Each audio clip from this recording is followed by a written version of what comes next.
I've had an email from a man called Bob Lomas, and he used to run something called the Magna Carta Society. And he has gone to the trouble of writing a simple email for those who aren't involved in the movement. 1. Sovereignty means complete self-autonomy, and this is 6 simple facts that explains the reasons behind the unacceptable state of this nation as it enters 2011. Sovereignty is indivisible and therefore cannot be shared. Absolutely right. That is the nature of the beast. There can be no sovereign head of state in a nation that is no longer sovereign. So what exactly is the Queen? When in 1972 the sovereign head of state, the national administration and legislature surrendered the sovereignty of the British people to the sovereignty of a foreign political power known as the European Community and now the European Union of Regions, by accepting the terms and conditions of the Treaty of Rome, the Queen ceased to be a constitutional sovereign monarch, there being no provision in the Treaty of Rome for such an office.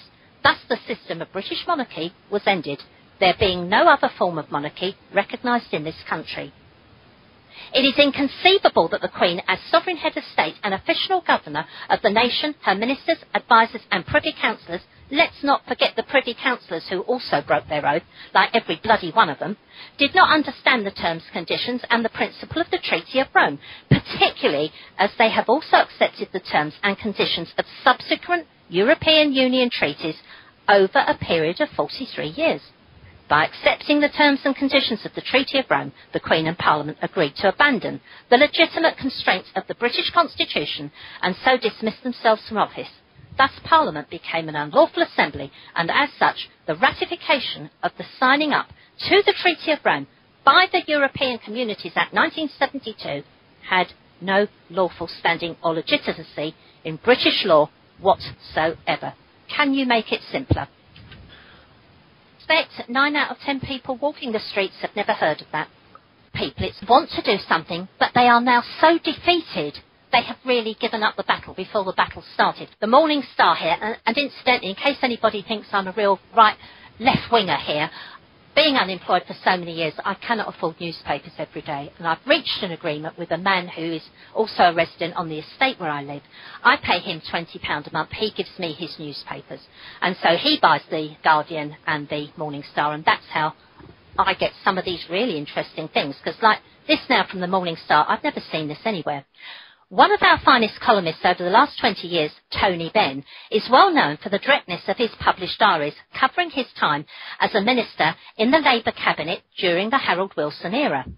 In his writings covering 1963 to 67, he wrote something which could serve as a valuable text for these latter days. He said, "As a minister, I experienced the power of industrialists and bankers to get their way by use of the crudest form of economic pressure, even blackmail. Those lessons led me to the conclusion that the UK is only superficially governed by MPs and the voters who elect them.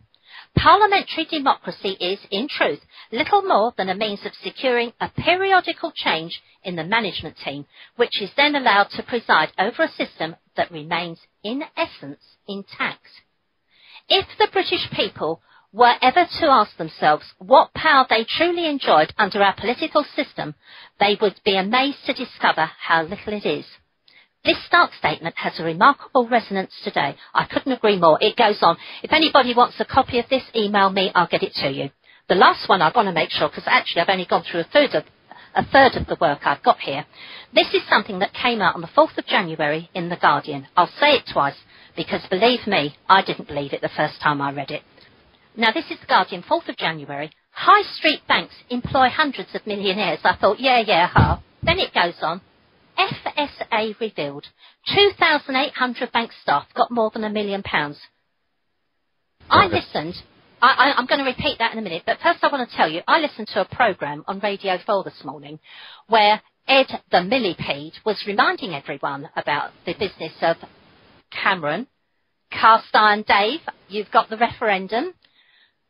In opposition, he said, considering all the public money that had been given to the banks, it would not be right for any bank to give its employees more than a £2,000 bonus.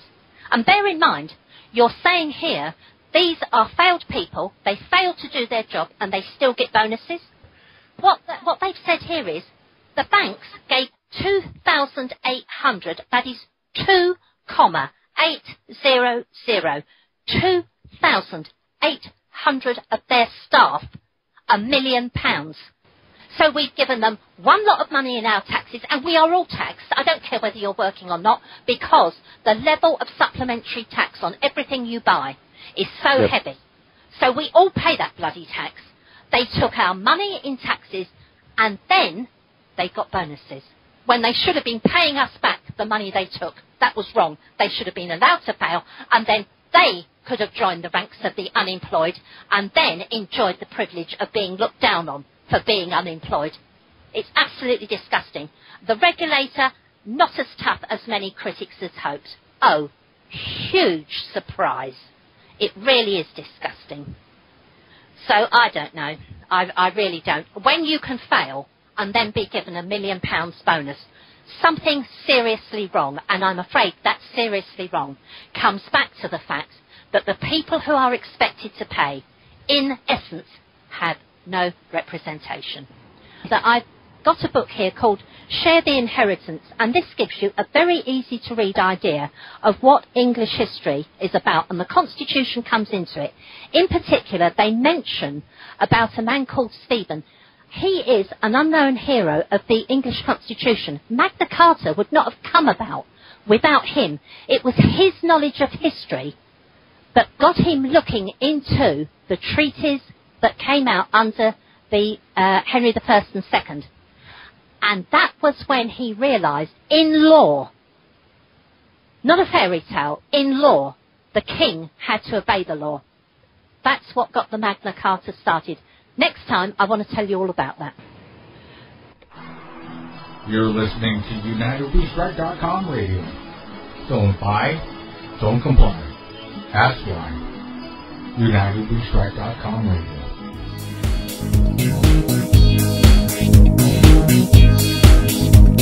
Whisper sound, spirit respond with your bow.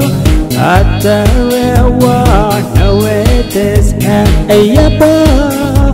Cast out the net, it sends a reset. A yabba. La la la la la la la la la. How live la, live live live la. How live la, live live live la. Love, love, love, love, love. Love, live, live, love, live, live, love, live, live, love, live, live, love, love, love, love, love, love. Whisper sound, spirit respond with your bow. At the real world, no it is at a yabba. Cast out the net, it sends a reset. A yabba.